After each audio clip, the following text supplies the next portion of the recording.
निशान सर, आज का क्या प्लान है बताइए। बेसिकली सर आज बात करते हैं 2026 को लेके। एक्चुअली इनका क्या प्लान है या इनका क्या प्लान होना चाहिए इस मुद्दे पे। सबसे पहले तो आप ये बताओ सर, कैलेंडर क्यों नहीं आ रहा और कब तक आएगा?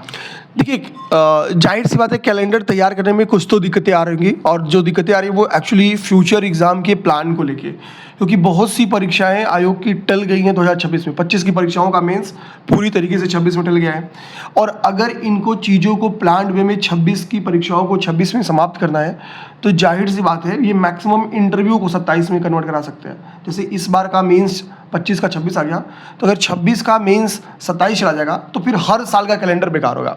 तो ये एक थोड़ा टेक्निकल माथापच्ची है, जिसमें वर्कलोड उनका एक्स्ट्रा यही पड़ रहा है कि सभी परीक्षाओं का मेंस भी कराना है सर। तो इनिशियल टाइम उनके ख़त्म हो रहा है। देखते हैं फिर क्या वो प्लान बनाते हैं एग्जाम कराने का। चलिए, एक एस्पिरेंट के तौर पर सर क्या हम लोगों को स्ट्रेटजी रखनी है अभी से लेकर के एग्जाम तक की? एक स्टेप बाय स्टेप बात करते हैं, प्रीलिम्स और मेंस दोनों की। बिल्कुल सर, मेरा एक यहाँ पे मैं एक चीज़ जोड़ना चाहूँगा अभी। मेरा मानना है कि आयोग अगर कैलेंडर बनाने में अब टाइम ले रही है, मेरा मानना था कि 5 से 7 तारीख तक का कैलेंडर आ जाना चाहिए, बट मुझे लग रहा है अभी आने वाले 5-6 दिन में मुझे आता हुआ दिख भी नहीं रहा है। आज तो फ्राइडे, सैटरडे, संडे, ठीक है, तो हाँ भाई, फ्राइडे आज नहीं आया तो कल और परसों तो आना ही नहीं है, फिर जो आना है सोमवार को जाना मिनिमम। तो मिनिमम अब कैलेंडर आने में आज नहीं आया तो 3-4 दिन, आज तो अब लग नहीं रहेगा, तो 3-4 दिन आपका मिनिमम नहीं आने वाला है। तो देर से कैलेंडर आने का मतलब है कि परीक्षाएं देर से होंगी। ऐसा नहीं कि जो उनका प्लान होगा उसी पे पेपर कराएंगे और जल्दी कराएंगे, तो पेपर थोड़ा देर होगा। यानी अब जो मेरा मिड जून मानना था पेपर, वो शायद जुलाई चला जाए या जून लास्ट चला जाए। ठीक है, अच्छा ठीक है। अच्छा, मैं ये जानना चाह रहा हूँ कि देखिए, मान ठीक है प्रीलिम्स मान लेते हैं हम कि जून में, मान लेते हैं, एक आइडिया ले लेते हैं, बाकी जब भी होगा वो कैलेंडर आएगा तो पता चलेगा। जून में अगर प्रीलिम्स है तो हमको मेंस कब तक पढ़ना चाहिए? देखिए सर, इसमें मैं ये बोलना चाहूँगा, और पहली बात मेरा ये है कि आपको मेंस कुछ करना चाहिए, लेकिन उसका होता है कि कितनी देर और कितना समय तक करना चाहिए। ये बात बताएगी आपकी 2025 की परीक्षा। जो लोगों ने 2025 की परीक्षा दी है, जिनका पहला अटेम्प्ट है, वो एक बार 2025 का पेपर उठा के आयोग की साइट से डाउनलोड करके लगा ले। अगर कोई इस बार के पेपर में, मैंने पेपर बहुत अच्छी तरीके से देखा है, तो मैं व्यक्तिगत अनुभव बताऊं कि अगर कोई 85 पार है, नेट क्वेश्चन की बात कर रहा हूँ, मतलब माइनस करके, तो मीन्स उसकी तैयारी अच्छी थी, उसने अपने आप को बैलेंस नहीं किया, वरना वो अपॉर्चुनिटी का लाभ ले लेता। ठीक है, मौका मिल सकता था। तो अगर वो लास्ट का 3 महीना भी देंगे सीरियसली, सब कुछ बंद करके केवल प्रीलिम्स, तो अच्छी कर लेंगे। लेकिन अब बात होती है 3 महीना, मतलब तो इधर क्या कुछ भी मत करें, तो इधर वो ये कर सकते हैं कि 1-2 सेलेक्टिव सब्जेक्ट पकड़ लें कि भाई 1 महीने में ये सब्जेक्ट खत्म करेंगे, अगले 1 महीने में ये सब्जेक्ट खत्म करेंगे, तो 2 सब्जेक्ट उनका तैयार हो जाएगा। उसमें 1 सब्जेक्ट करेंट अफेयर भी हो सकता है, कुछ भी, मतलब ये अपने हिसाब से प्लान कर लें। और PYQs मेंस या फिर कुछ जो इनका प्लान हो, मतलब मैं बैच चला रहा हूँ PYQ मेंस का, इसलिए नहीं बोलूँगा। PYQs मेंस करना इसलिए जरूरी है, आप इसको समझने का भी सर तरीका ये कि 2024 का मेंस का पेपर आप उठा लीजिए और 18 से 23 तक के पेपर से तुलना करके देख लीजिए कि क्या लगाना, PYQ सही है या नहीं। सिंपल तरीका है सर। ठीक है, तो मेरा मानना है जितना लगा पाओ जब आप प्रीलिम्स पढ़ने के पहले, उतना लगा लो। ठीक है, मतलब कुल मिलाकर के ये कहना है सर का कि आपका प्रीलिम्स जब भी शेड्यूल हो उससे 3 महीने पहले तक मेंस पढ़ो, लेकिन प्रीलिम्स के साथ साथ इंटीग्रेट करते हो कि प्रीलिम्स भी पढ़ रहे हो और मेंस भी पढ़ रहे हो। जैसे मानो दिन भर में आप 8 घंटा पढ़ रहे हो, आपका रेशियो 60-40 का हो सकता है, 50-50 का हो सकता है, 40-60 का हो सकता है। ये रेशियो आप वहाँ पर मैनेज कर सकते हो। रेशियो आपके 2025 का पेपर डिसाइड करेगा। अगर 2025 में आपके नंबर अच्छे आ रहे थे, अच्छे इन द सेंस 80-85 सर ने जो बताया यहाँ पर, अगर नेट क्वेश्चन इतने बन रहे थे तो आप मेंस थोड़ा ज़्यादा प्रायोरिटी दो। लेकिन अगर 2025 में सर इनके नेट 70 के डाउन है, नेट 60 के डाउन है, तो मैं कहूँगा आप 90-10 का रेशियो रख लो। हाँ, तो आपको प्रीलिम्स फोकस होना पड़ेगा। अच्छा चलिए, यहीं पर एक बात मैं और करता हूँ। देखो, मेंस की स्ट्रेटजी में सिंपल सा एक काम आप लोग यही करिए, PYQ तो करना ही करना है, उसमें भी GS के 6 पेपर हैं, आप 6 पेपर टारगेट मत करो, आप टारगेट करो या तो 3 पेपर या तो 2 पेपर। आपकी जैसी स्ट्रेटजी, आपके जैसा प्रीलिम्स का अप्रोच है, उसके अकॉर्डिंग आप 3 पेपर या 2 पेपर यही टारगेट ही करो। हम 50% मैक्स सिलेबस अभी पढ़ करके जाएंगे। अब से अगर पढ़ना स्टार्ट करेंगे मेंस, तो 50% मैक्स सिलेबस अच्छे से कंप्लीट कर सकते हैं, ईजिली कर सकते हैं सर। देखिए, आप कभी भी प्रीलिम्स दोगे ना, तो प्रीलिम्स और मेंस के बीच में आप सौभाग्यशाली हैं कि 2024, 25 और शायद 26 में टाइम ज़्यादा मिल जाए, वरना मैंने वो 21 का, 22 का, 23 का भी दौर देखा है, जब रिजल्ट आने के, मतलब प्री का रिजल्ट आने के मैक्सिमम 45 दिन में मेंस होता था। ठीक है, यानी प्री और मेंस के बीच में मैक्सिमम अंडर 100 डेज टाइम मिलते थे। ठीक है, तो अभी तुम्हारे ठीक है जैसा भी समझ में लेगा, आप लोगों को मेंस का 50% सिलेबस टारगेट करना पड़ेगा। सोर्स वही पीवाईक्यू रखिएगा, कोई क्लासेस कोई नोट्स पीवाईक्यू रेफरेंस में हो सकता है, जिनका फॉलो करिए। जिनका इसलिए पीवाईक्यू बोलूंगा, देखिए आपके पास बहुत समय नहीं है भाई। आप हमारा प्रीलिम्स फॉर एग्जांपल जब नहीं निकला है तो हमको 26 का प्रीलिम्स निकालना है, तो ऐसे में हम पूरी तरीके से मेंस नहीं दे सकते 100%। तो सीधी सी बात है सर कि हमको उन एरियाज को टारगेट करना होगा जहां से क्वेश्चंस बन के आते हैं, और ये निर्विवाद रूप से सत्य है कि पीवाईक्यू से क्वेश्चन आते हैं। देखने का आपका खुद का भी अनुभव है, आप लोग पीवाईक्यू उठा के एक बार एनालिसिस कर लीजिए। हमने चेकलिस्ट शेयर किया है, अब बहुत टाइम लगेगा, एक पेपर कोई भी उठा लो और चेकलिस्ट से मैच कर लो। चलिए ये तो हो गया आपका मेंस की बात। अब बात करते हैं सबसे इम्पोर्टेंट है, क्योंकि सबसे ज़्यादा जो समस्या आ रही है एग्जाम में वो हो रही है प्रीलिम्स के लेवल पर, ठीक है। तो प्रीलिम्स के लिए क्या ऐसी स्ट्रेटजी बनाई जाए? सबसे पहले तो अभी तो कितना कट ऑफ टारगेट करना चाहिए हम लोगों को? ठीक है सर, देखिए 26 का एक जो ऐसा कट ऑफ जो अभी तक पहुंचा ही नहीं है, मतलब मेरा मानना 100 नेट 100 क्वेश्चन 100। अच्छा, और आप बोलोगे कि सर नेट 100 वाली आपकी तैयारी है, ये लोग कैसे जांच सकते हैं? तो आप किसी भी इंस्टीट्यूट का पेपर दे रहे हो जो अच्छे से परिश्रम करके पेपर इस लेवल पे, हाँ पीसेस के, तो आपको उनके टेस्ट में नेट 100 का स्कोर करना है। सिंपल लॉजिक बताओ सर, आप अगर 100 नेट क्वेश्चन सही करोगे उनके टेस्ट में किसी भी, ठीक है, मैंने दावा दिया जो प्रीवियस अभ्यास के टेस्ट सीरीज में नेट 90 क्रॉस कर देगा लगातार, मैं दावे के साथ बोलता हूँ प्रीलिम्स निकलेगा। क्योंकि आप ये दावा आप किसी के भी पेपर के साथ कर लो, जो भी आप मार्केट में, ठीक है, धुरंधर पेपर्स हैं, आप देख लो उनमें ये स्कोर कर दो तो भी आप वही श्योरिटी रहेगी। अच्छा, यहाँ पर मैं ना प्रीलिम्स को लेकर कुछ जो बच्चों के कंसर्न है उसको मैं डिस्कस करता हूँ। सबसे पहला पॉइंट जो मुझे समस्या ले रहा है वो ये कि एस्पिरेंट इस समय एग्ज़ाम नहीं दे रहे हैं। संडे शेड्यूल देना चाहिए कि एग्ज़ाम नहीं दे रहे हैं। क्यों? सर मैं व्यस्त हो गया था, सर मेरा सिलेबस नहीं पूरा हो पाया, सर मैं अभी यही चीज़ पढ़ने में लग गया, सर मैंने अभी तक करंट अफेयर्स नहीं पढ़ा है। बहुत सारे उनके पास रीजंस है उसके लिए। ये रीजंस किसी काम के नहीं है। अगर आपने पढ़ाई की है, अगर आप चाहते हो 2026 में आपका प्रीलिम्स निकले, मेंस निकले, इंटरव्यू निकले, तो आपको पेपर तो देना पड़ेगा, अभ्यास तो करना पड़ेगा, ठीक है। और संडे आपका तैयारी का लेवल कुछ भी हो, आप एक पेपर जरूर लिखिए प्रीलिम्स का, ठीक है ना। ये काम अपने शेड्यूल में शामिल करो। पेपर देने का सबसे इंपॉर्टेंट अप्रोच है, ये हम लोग को ऑफलाइन सेंटर पे इंश्योर करना पड़ेगा। क्या 2 घंटे की टाइम लिमिट सर। एस्पिरेंट्स क्या कर रहे हैं, आ रहे हैं एग्जाम देने, सुबह 9 बजे तो हम अलाउ कर दे रहे हैं। कुछ बच्चे आए 9:15, कोई आए 9:30, हम 9:30 बजे ठीक है बेटा बैठ जाओ। हम लोग बड़ा दिल दिखा दे रहे हैं, भाई ठीक है यार बहुत दूर से ठंडी में आ रहा है, बैठ जाने देते हैं। 9:30 बजे वो व्यक्ति आ रहा है, 11:30 बजे 11 बजे तक बच्चे जब छुट्टी हो रही 9 बजे वालों की, तो उसी में निकल जा रहा था, मेरा भी हो गया पेपर।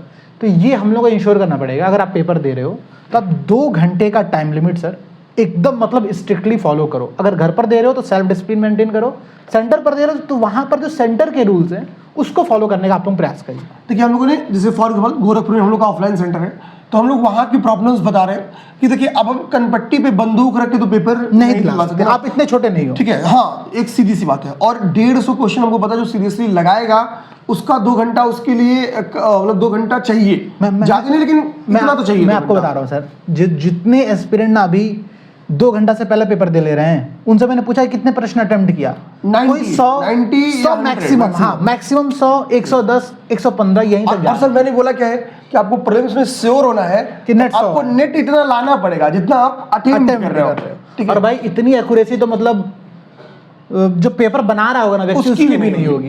5-6 क्वेश्चन तो वही गलत दे देता है। मतलब मेरे दोस्तों में जिनकी सबसे अच्छी एक्यूरेसी मुझे लगता है कि 120 तो वो अटेम्प्ट करते हैं, और लगभग तभी जाके मतलब मिनिमम उनको भी इतना अटेम्प्ट करना पड़ता है, ठीक है। तो मेरा ये कि मतलब आप लोग अगर आपको लगता है कि पेपर में 140 आपको 145 अटेम्प्ट करना है, तो ये अटेम्प्ट आपको टेस्ट में भी करना ही होगा, ठीक है। और इसका एक आपको क्या लगता है सर कि लोग अटेम्प्ट नहीं कर रहे हैं पेपर, तो कारण क्या होगा? देखिए मैं कारण बताता हूँ। जब मैंने बच्चों से बात किया तो समझ में आया, सबसे पहला कारण ये समझ में आया, सर मैंने करंट अफेयर्स अभी तक नहीं पढ़ा है। क्यों नहीं पढ़ा भाई?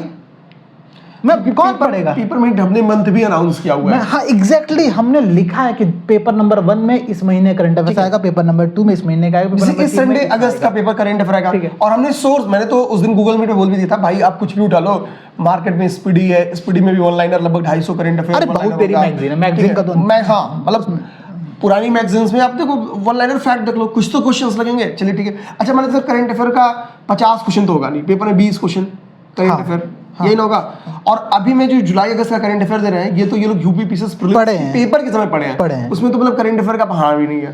तो मतलब आप समझो ना, मैं वही समझा रहा हूँ। मुझे जो लग रहा है ना, ये लोग एक्चुअली पेपर देने के लिए जाग रहे हैं शनिवार को और रविवार को पेपर देना है। पॉइंट है, सोमवार से शुक्रवार पेपर के लहजे से तैयारी हो नहीं रही है।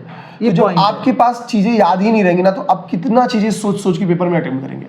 जब आपको लगेगा कि हर क्वेश्चन में सोच के अटेम्प्ट कर रहा हूँ, तो आप अटेम्प्ट ही नहीं कर पाओगे 150 क्वेश्चन। और देखिए इसमें ये बात समझनी पड़ेगी कि यार जिस एग्ज़ाम की प्रिपरेशन आप कर रहे हो ना, वो इतना आसानी से तो नहीं निकलने वाला।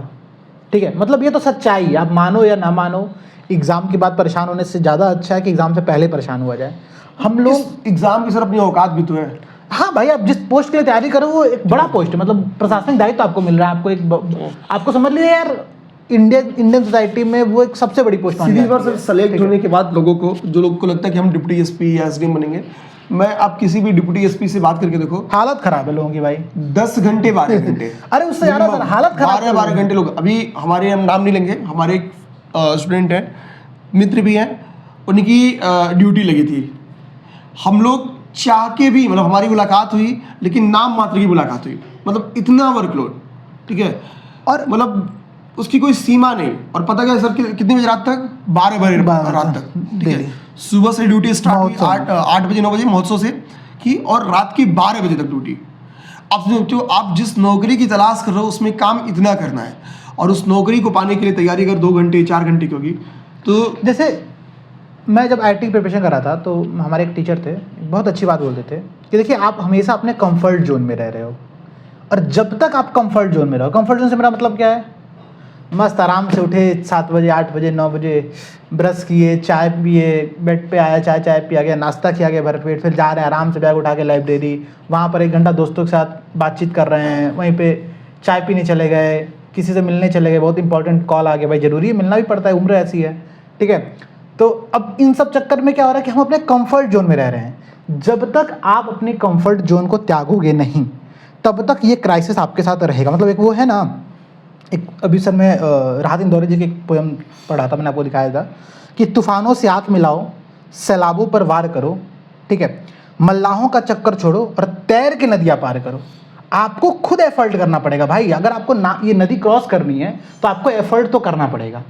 और यही सिंपल सी स्टडी आपको रखनी है। आपको बस एक बात ये समझनी है, आपको अपने कंफर्ट जोन से बाहर निकलना। अगर आप सामान्यतया 8 घंटे पढ़ रहे हो, उसको 9 घंटे करो। अगर आप 6 घंटे पढ़ रहे हो, आप उसको 7 घंटे करो। जितने लोग वर्किंग प्रोफेशनल है, जो लोग जॉब करते हैं, सर 4 घंटा समय मिल रहा है, बहुत परेशान है लोग, मैं समझ रहा हूँ, लेकिन सबसे ज़्यादा एफर्ट वो कर रहा है व्यक्ति। सीधी सी बात है सर ना, हम अपने इंडियन आर्मी को ही ले लें। हम लोग सर 1 साल में हर महीने किसी न किसी युद्धाभ्यास में रहते हैं। कभी नेवल प्रैक्टिस चल रहा है, कभी एयरफोर्स का प्रैक्टिस चल रहा है, कभी आर्मी का प्रैक्टिस, कभी इंटरनल वो समन्वय स्थापित करने के लिए हम लोग अभ्यास कर रहे हैं। तो बेसिकली हम क्या है, हमको पता है हमारे पास 2 दुश्मन देश हैं, हमको कभी भी युद्ध का सामना करना पड़ सकता है। तो हम अपने आप को हमेशा क्या है कि एक युद्धाभ्यास में, एक प्रैक्टिस में खुद को उलझाए हैं। अपनी सारी जितनी भी सुखोई है, फलना है, डेमका है, सबको चेक कर रहे हैं।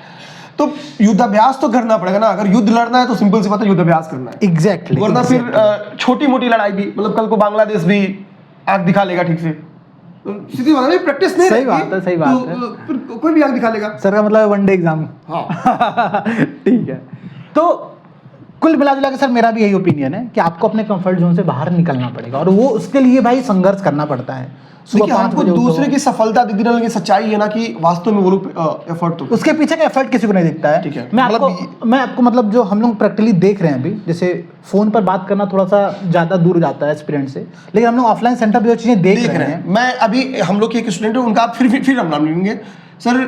वो 4 पेपर्स एक वीक में लिखते थे मेंस एडुकेशन में। अभी भी लोग मेहनत कर रहे हैं, अभी भी बहुत मेहनत कर रहे हैं। समझिए, और सबसे बड़ी बात, वो गोरखपुर पेपर लिखना हो, प्रयागराज जाके पेपर लिखना हो, लखनऊ जाके पेपर लिखना हो, सब जगह वो वीकेंड में पेपर मैं हर जगह जाके लिखते थे। मैं बता रहा हूँ आपको, 2024 के मेंस का रिजल्ट आने दीजिए, मैं गारंटी ले रहा हूँ गोरखपुर सेंटर से अच्छे खासे लोगों का इंटरव्यू कल आने वाली है। ये मतलब मेरी गारंटी है, क्योंकि लोगों ने एफर्ट किया, हम देख रहे हैं उनके एफर्ट को। और यही बात आपको भी समझनी पड़ेगी यार, कि निशांत सर ने बहुत सही बात कही कि दूसरों का रिजल्ट दिखता है, लोग कहते हैं कि यार रिजल्ट निकलने के बाद हर व्यक्ति की तारीफ होती है, यार इसने तो बहुत अच्छा कर दिया, बढ़िया है, लेकिन उसके पीछे जो संघर्ष है ना, वो कोई नहीं देख रहा है। वही संघर्ष आपको समझना पड़ेगा और वही संघर्ष आपको करना पड़ेगा।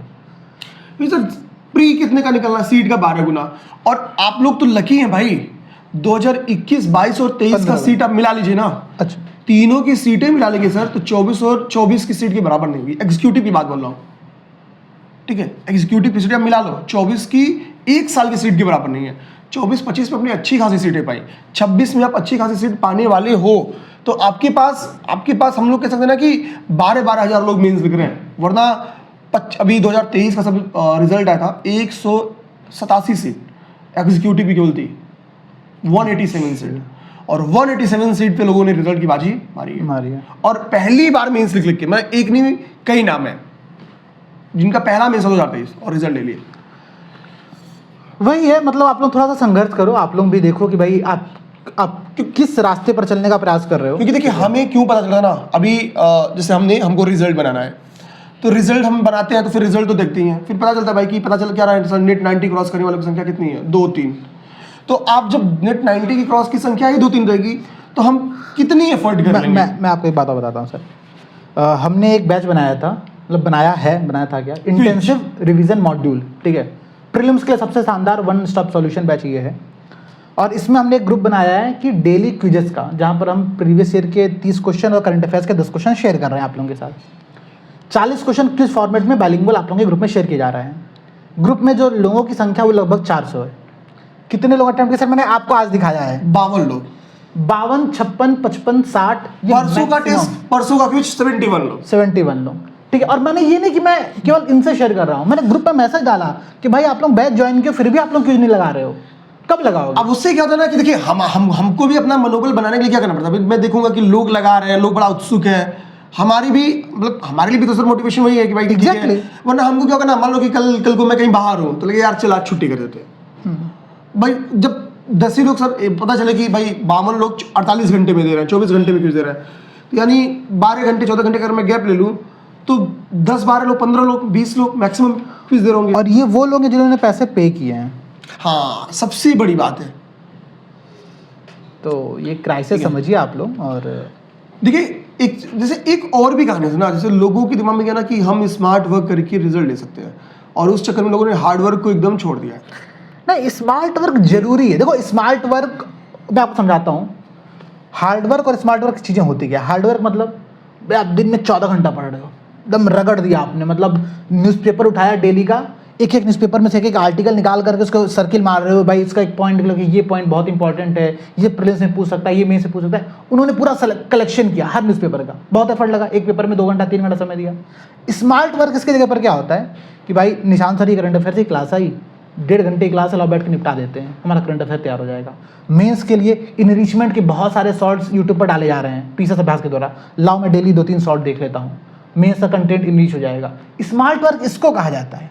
हार्ड वर्क तो आपको करना ही पड़ेगा, 12 घंटे बाद पढ़ो, आपको 8 घंटा तो पढ़ना ही पड़ेगा, ठीक है। तो ये बैलेंस मेंटेन करना बहुत जरूरी है। लेकिन लोगों को ये ना कि मैं 3-4 घंटे भी स्मार्ट वर्क करके काम कर सकता हूँ, तो 4 घंटे में तो आप कितना भी स्मार्ट वर्क कर लो ना, मतलब शायद वो जो इसके पहले डिप्टी एसपी वगैरह बन चुके हैं उनके पास 3-4 घंटे के टाइम ही निकलेंगे, एडी चोटी का जोड़ रहेगा 3 घंटे। वो लोग भी परेशान है भाई। तो वो लोग भाई ऑलरेडी, अब समझिए ना, जो डिप्टी एसपी बन रहा है उसको एसडीएम बनने के लिए 15 नंबर और ज्यादा चाहिए, बस 15 ही नंबर में एसडीएम बन जाएगा, तो वो गैप पाट लेगा 15 नंबर का। लेकिन जिसको वो 860-70 नंबर चाहिए, वो 4 घंटे में सर कहाँ से जाएगा। ठीक है, तो ये और कुछ निशान सर पॉइंट आज नहीं, बस ये लगा कि लोग से बात करनी चाहिए, तो फाइनली ये सारी डिस्कशंस हो गई, ठीक है। और देखो आप लोग को अगर एथिक्स पेपर की तैयारी करनी है तो हमने अभी एथिक्स का एक मिनी टेस्ट लॉन्च किया है, जो कि 10 टेस्ट है उसमें, मिनी टेस्ट में पर टेस्ट में 4 क्वेश्चन हैं। हम आपको 3 दिन, मतलब हर 3 दिन पे हम एक मिनी डेस्कटॉप आपका लेंगे और कंटेंट पे भी आपकी पकड़ रहे हैं। इसके लिए हम क्या करेंगे, आपको 14 एथिक्स की क्लासेस शेयर करेंगे। वो 14 जो एथिक्स की क्लासेस हैं वो थीम बेस्ड है, यूनिट बेस्ड है और पीवाईक्यू में आए हुए क्वेश्चंस को उन क्लासेस में डील किया गया है। तो एक तो पीवाईक्यूज में हम लेते हैं एवरेज, अगर एथिक्स में आई थिंक 18 या 20 क्वेश्चन होगा लगभग, आई थिंक मतलब 20 क्वेश्चन रफ फिगर में, ठीक है 20 क्वेश्चन में, यानी हम लोग कह सकते हैं कि 18, 19, 20, 21, 22, 23, 24, तो 7 तो 140 क्वेश्चंस का तो आपको वीडियो लेक्चर मिल जा रहा है, क्लासेस मिलेगी, ठीक है। और plus 40 questions mini test 10 minute test के माध्यम से आप लिख लोगे, उसकी प्रैक्टिस कर लोगे, हम कॉपी चेक करके दे देंगे, विथ मॉडल आंसर देंगे। तो ये बैच हम लोग एथिक्स के लिए स्टार्ट कर रहे हैं, खासतौर पे उनके लिए बेहद इंपॉर्टेंट होगा जिनका मेंस है, या जिनको ऐसा लग रहा है कि भाई हमको 26 के प्रीलिम्स के पहले 2-3 पेपर्स की तैयारी कर लेनी चाहिए। तो एटलीस्ट आप एथिक्स से अपनी तैयारी स्टार्ट कर सकते हो। हालांकि मैं इसमें सजेशन दूंगा, जिनको 2026 के लिए पढ़ना है ना, वो प्योर की संहिता करो, ठीक है, बहुत शानदार है, ठीक है, और मतलब वहाँ पर आपका 2-3 पेपर तो हम लोग बहुत अच्छे से कंप्लीट करा देंगे आपका भी, ठीक है, तो उससे आपको बहुत फ़ायदा मिलने वाला है। बाकी अगर कोई समस्या हो, कोई दिक्कत हो, तो आप लोग एक बार कमेंट सेक्शन में जरूर बताइएगा कि प्रीलिम्स को लेकर क्या दिक्कत चल रही है, मेंस को लेकर क्या दिक्कत चल रही है, हम लोग उसको डिस्कस करते चलेंगे, ठीक है। अब हमारा भी कंफर्ट जोन में जाने का टाइम आ गया, हमारे जय हिंद। सर यहाँ पर आ चुका है, ठीक है, दो